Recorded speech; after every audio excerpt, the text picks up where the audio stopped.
Welcome to the Lean Out Your Business podcast, a show dedicated to helping entrepreneurs accelerate business growth and simplify success. I'm your host, Krista Grasso, and I've been working with businesses for more than 2 decades to help them lean out and optimize what's working while eliminating anything that's not adding value. So if you are ready to get more time back in your day, more profit in your business, and to do business differently, growing and scaling on your terms, let's dive into today's episode. Hello, and welcome to another episode of the Lean Out Your Business podcast. Today, we're going to be diving into how you can select the best mastermind for your next level of business growth. In my last solo episode, I talked about identity evolution. And one of the things that I shared is how one of the fastest and most effective ways to get to that next level and evolve your identity is to join a mastermind or a group where you're surrounding yourself with people who are already at that next level or who are aligned around a common goal. In today's episode, I want to take that further and I'm going to break down my top tips for knowing if joining a mastermind is the right step for you right now, and how to choose one that's a really great fit for both you and your business. After having been in numerous masterminds over these past several years, I can say that every single one is pretty different. So it can be helpful to know what you're looking for and what's important to you and what's not, as you're making your decision and going out and trying to find a mastermind or find your next mastermind if you've already been in them before. So let's start by looking at how you can know if joining a mastermind is right for you right now. Then we'll go into my top 10 tips for making sure that you're selecting the best one. Having support and accountability of a group of like-minded entrepreneurs is absolutely invaluable at every stage of business. And there's a lot of different options to find that support. You can join a community, you can join a group coaching program or mentorship program, and you can join a mastermind. And when I look at business, I see 5 different stages of business, and I think that masterminds are really great for some of those stages and not as great for others.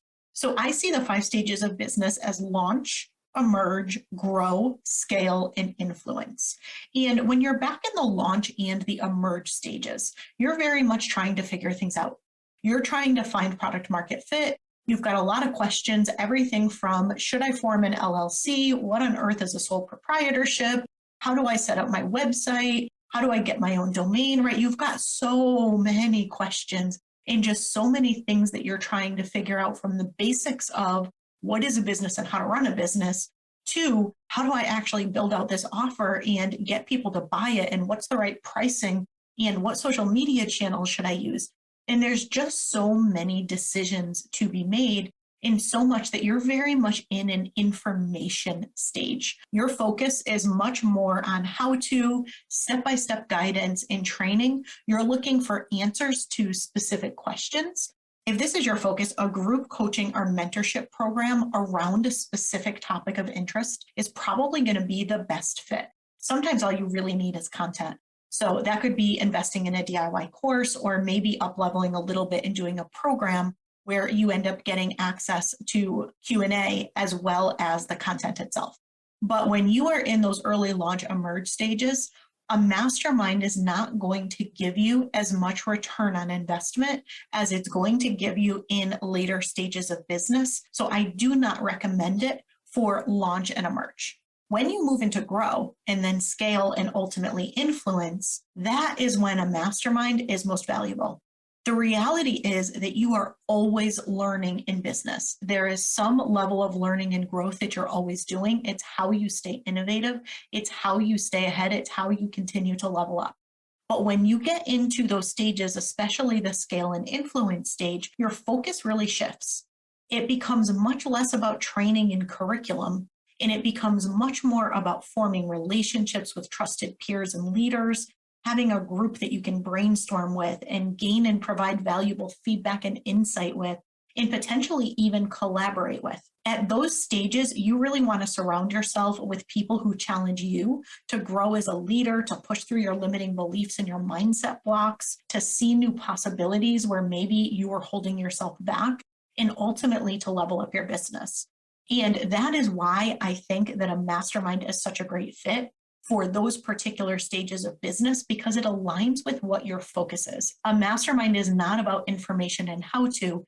It's much more about surrounding yourself with those people who will help both you as the leader of your business as well as your business to level up. So I suspect if you are listening, you are absolutely in one of those stages where a mastermind would be value add.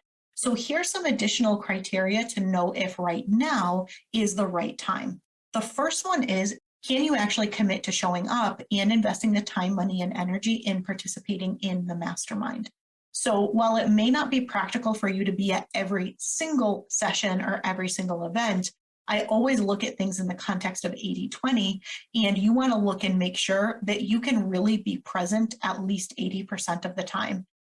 And when I say present, that's both physically showing up and being on the call or being at the event in person, but it's also being present and actually listening. It's paying attention, it's participating, it's providing support to the other mastermind members, as well as gaining feedback and insight from others for the questions and scenarios that you pose to them. Now, the other thing is, this is really all about giving as much as you're getting. So it's not just a place where you show up, ask a question, check out, leave. You want to make sure that you can truly commit to being there and to actually supporting others, and that you're just as invested in their success as you hope that they are in yours. So if your schedule is not in a place where you can actually commit to showing up consistently, or where you feel like you can really go all in and want to give that support and want to give as much as you get, then this might not be the right time to move forward with a mastermind. Now, if it is, the other piece that's really important is that you are open to both receiving and providing feedback and advice. A mastermind is not there just to simply tell you how awesome you are. You know how awesome you are. They know how awesome you are. But the true benefit of the mastermind is that you have a group of other people who've got your back, and they're willing to share that really honest feedback with you and help you to see things that you may not see yourself. So you have to be willing and open to receiving that feedback, especially if it's something that you don't already see or you may not necessarily want to hear, right? It can be really hard to hear feedback in the moment sometimes, but it's also some of the things that really help to accelerate your growth in ways that you wouldn't be able to do on your own. So you're not looking for a group of people who just blindly say, yeah, that's great. Oh, good job. You want people who are actually going to give you critical feedback and say, this is really good, but I think it could be better if you did this. And on the flip side, you need to be willing to do the same. So you want to be willing to share that really honest feedback so somebody else also has the absolute best experience and gets the best results possible with your feedback and insight, as well as the rest of the group. Now, the other thing is, you do want to have a mindset of abundance and generosity and not one of scarcity. You also want to be able to financially commit to the mastermind, right? It is going to be a financial commitment. There's certainly masterminds at all sorts of different levels, but generally you can expect to invest somewhere between 20 and 50,000 for a 12-month mastermind. Some are as much as 100,000 or even more. And so my recommendation is that you really look at this as a business investment and not as an expense. Because if you meet the other criteria that we went through, where you are in that growth, scale, or influence stage of business, you can commit to showing up, you're really open to both giving and receiving feedback, you've got that mindset of abundance and generosity, and this is the most important part, you actually take action, then you're going to see a return on that investment. You absolutely are. And there are a lot of masterminds, mine included, that actually try to help you make back your return on that investment quickly. One of the things that we do when anybody joins our Changemaker 500 mastermind is we have a 25K challenge, and our goal is that they make back twice their investment in the mastermind within the first 90 days. And so you can look for a particular mastermind that has something like that, where they are very much focused on getting you that very fast return on investment. But again, if you meet all of the other criteria and you are willing to roll up your sleeves, do the work, listen to the amazing feedback and support that you're going to get and take action on it, you are absolutely going to get a return on investment. I've had mixed experiences in masterminds. Some have been absolutely incredible. Some, in hindsight, it wasn't really the right group for me. but at the end of the day, I've gotten a return on investment from every single one of them. So if you feel confident that a mastermind is the right thing to support you in getting to that next level, and you feel like you can actually show up, be present, and financially commit, then it's time to actually select the mastermind that is the best fit for you. And here are my top 10 things that I think that you should be considering based on the good, the bad, and the ugly of what I have experienced in masterminds that I've participated in over these past several years. So the very first one is the commitment required. Every mastermind is structured differently. Some have a mastermind call once a month, plus some events, virtual or in person. Others, you meet multiple times per week as a mastermind group. So think about how much time you want to invest in it, what level of support that you're looking for, and make sure that the mastermind that you're joining aligns with that. Now, the next thing is how you like to interact with the group. Do you want a mastermind that has closed enrollment, so you're with a fixed group of people for the entire duration that you're in it? Or do you want a mastermind that has open enrollment and that's letting new people in all the time? There's usually 3 different types of mastermind. There's the closed enrollment, where everybody applies and joins by a particular date, and that group is together for the duration of the mastermind. They do not let any new members in during that time period. There's ones where people can come in literally any day, and as a result, you've got some people who are rolling off at any point in time, and you've got other people who are coming on at any point in time. And then there's others that have more of time-bound new enrollments. So for example, every quarter they'll let new people in, which means every quarter some other people have been in the mastermind for, let's say, 12 months and they roll off. So you just have to really figure out which scenario works best for you. I've been in all of the above, and I'll say I personally really like being with that fixed group. I like being with the same group for a long period of time, where we can really get to know each other and get super comfortable with one another. And we just know each other's business so well that it's easy to ask a simple question and get a really great and really aligned answer. And it's easy to be able to help somebody else when they ask a question. But that being said, it's also kind of nice sometimes to have new members come in, right? To have new people come in and infuse some new perspectives and to re-energize a group, and to be able to form new relationships and new collaboration partners. So there's really pros and cons to each. You just have to figure out which aligns best for you. The other thing that you want to be thinking about is the size of the group and how it's structured. So the more people that are a part of the group, the less time each individual gets to ask questions and to share feedback and ideas. And so this can sometimes lead to an increased number of calls, or calls that are longer in duration. So a small intimate mastermind group maybe has one 60-minute call once a week. A larger group might have a 90-minute or even 120-minute call multiple times a week. So there's a lot of different structures, and some masterminds put a cap on the number of members. It's typically somewhere between 6 and 15, and they keep everybody together as one group. Whereas others, they have a very high total number of members that they let in, or an unlimited number of members that they let in. But what they do is they'll take that larger group and they'll break them down into smaller subgroups or pods. So you're still together with that more intimate group of 6 to 12.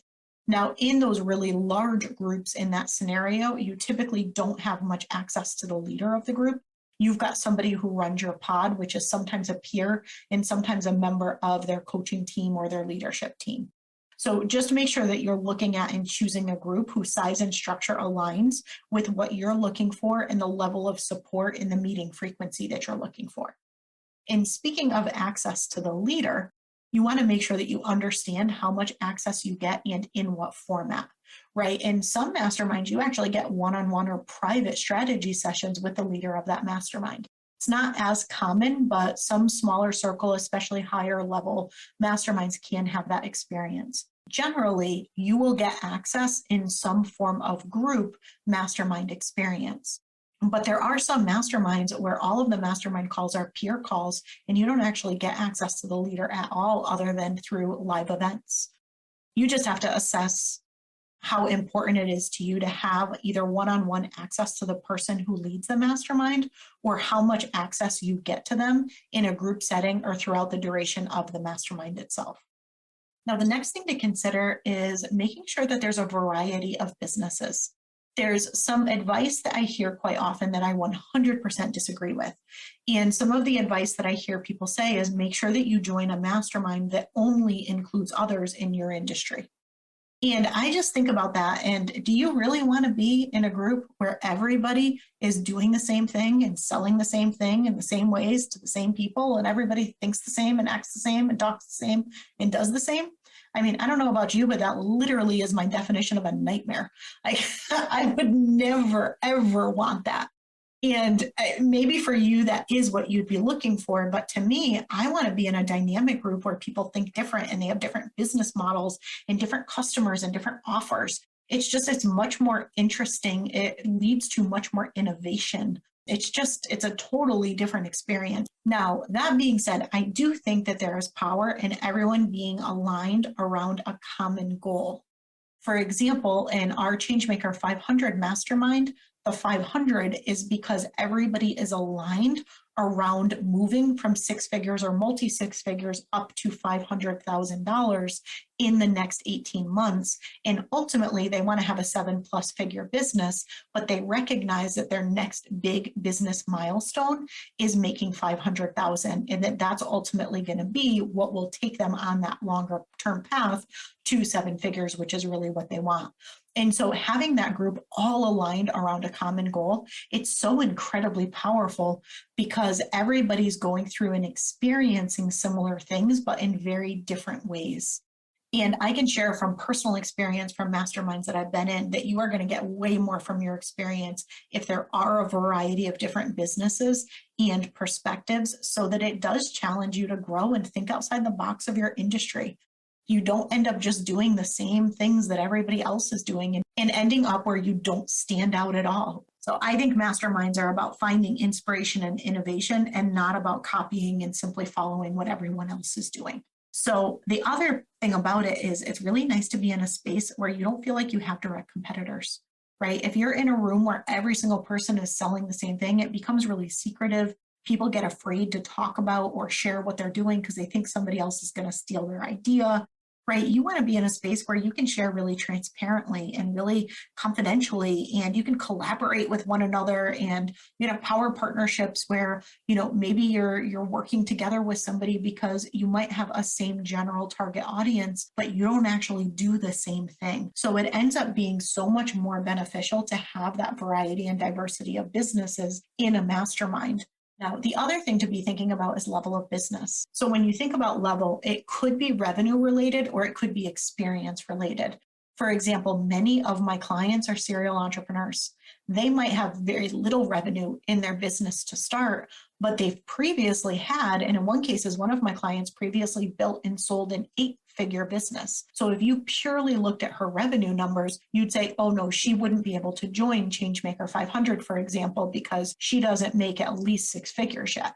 However, she's actually made more than 8 figures and sold the business. She has more experience than most other people in that room. She just is a serial entrepreneur who sold one business and is starting another, right? And so usually it's good to look at a combination of things. But when you are looking at level, there's revenue related as well as experience related things. Now, for those masterminds that do allow a really wide variety of levels in, one thing that you do want to check is see if they have subgroups or if they have pods that are based on level, because sometimes that ends up being a really great way to be able to address things. You get a great variety of different businesses at different levels. You can collaborate, build relationships with people in the bigger community, but true masterminding happens within your particular subgroup or your particular pod where you're surrounded by people at a similar level.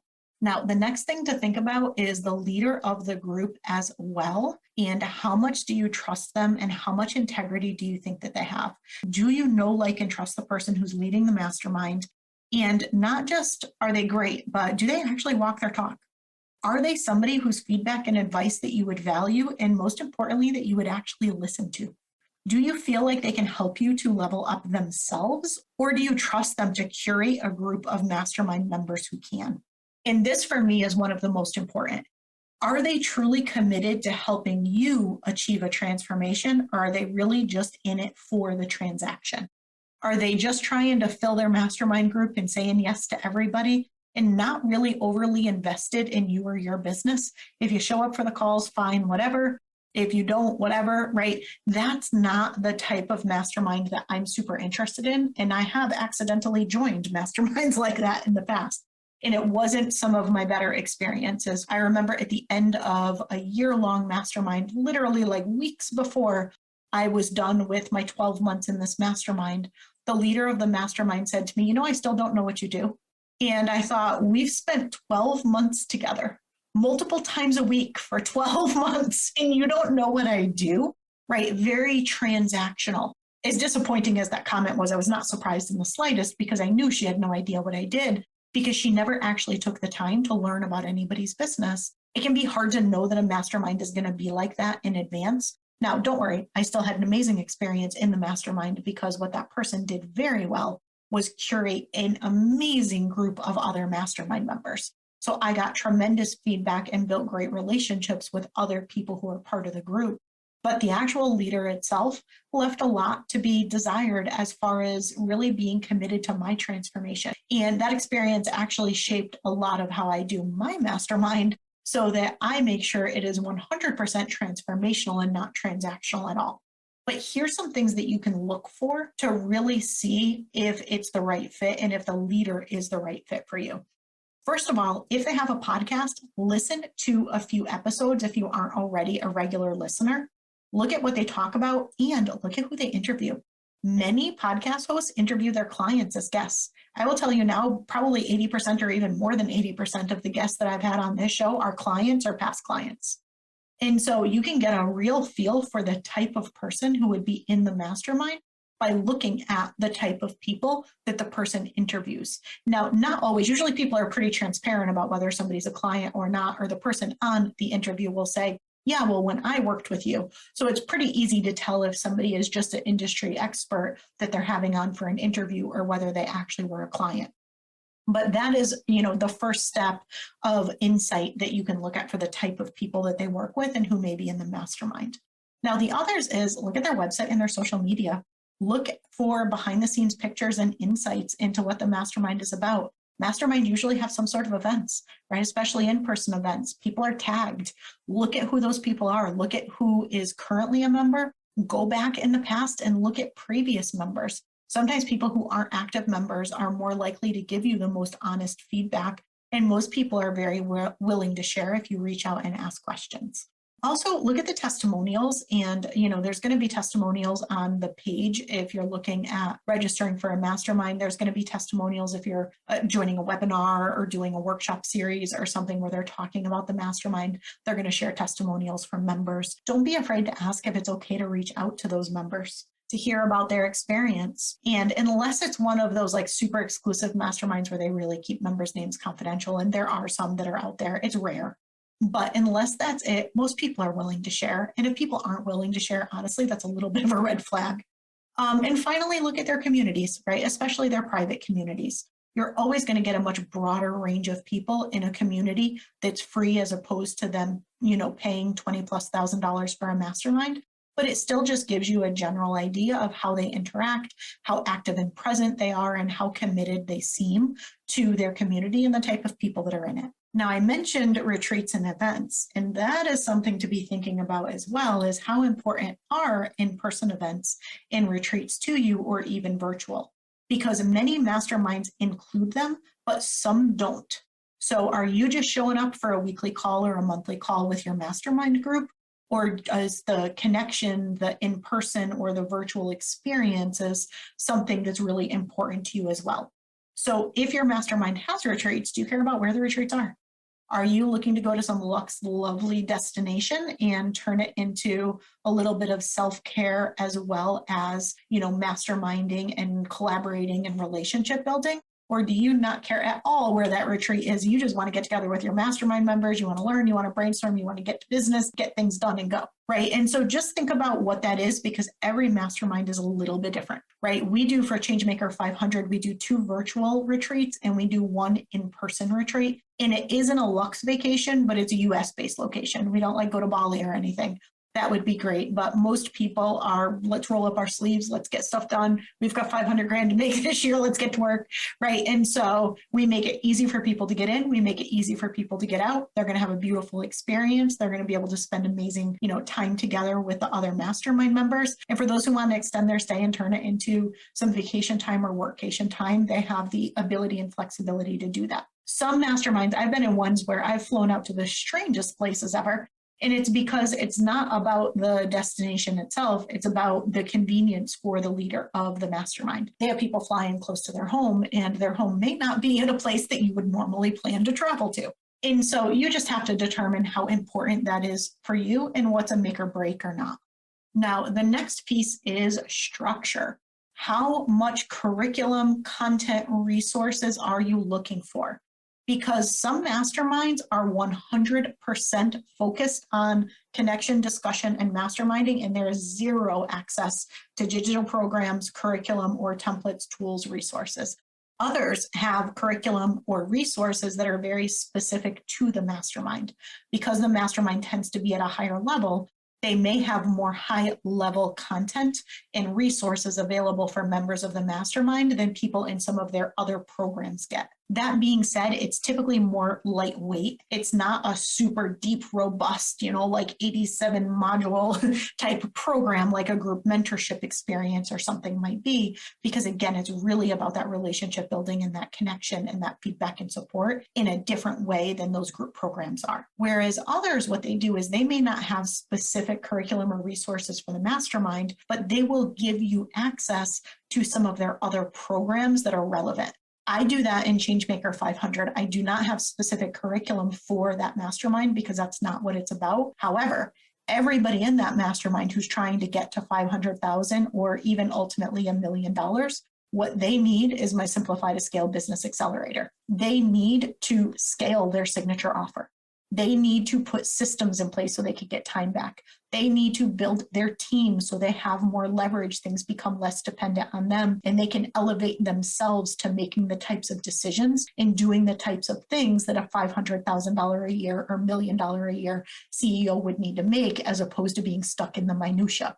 And so I give everybody who's in Changemaker 500 access to Simplify to Scale. I even give their OBM or director of ops or VA or right-hand person in their business access to it as well, because in a lot of cases, they don't have the time or interest to go in and implement systems and do things, but it doesn't mean their business doesn't need it. And so by giving their right-hand person that access, they can go out and implement it and take care of it. And they could stay laser focused on the things that align better to their strengths. So make sure from a structure perspective that you're really looking at what does the mastermind offer? Do you care about curriculum? Do you want any access at all? And if you do, what is it? And moving on to the 10th one is an application process. So as the person applying for a mastermind, I will say an application process is a giant pain in the you know what, but that being said, it really does make a lot of sense to have an application process, and I'd be really hesitant to join a mastermind that did not have one.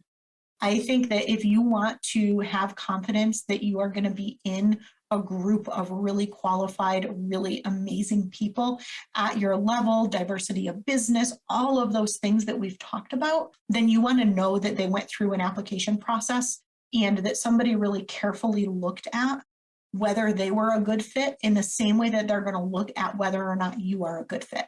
So as the person applying, it is a pain. I totally get that. But you do want to have to apply because you want to know that that person is really being thoughtful and intentional about the group that they're creating. That's a good sign that somebody is more transformational than transactional. And I know for me, I do have an application process. So for those of you who may be considering or thinking about or exploring Changemaker 500, be prepared. There's an application process and you're going to want to carve out about 20 minutes to fill it out. It's not short, but it's intentional because I'm very selective in who I let in. And it's about curating that group who's really going to be able to help people up level and get to that next level in their business far quicker than they ever thought they would be able to on their own. And so that's where the application process comes in. So if you see one, don't be turned off.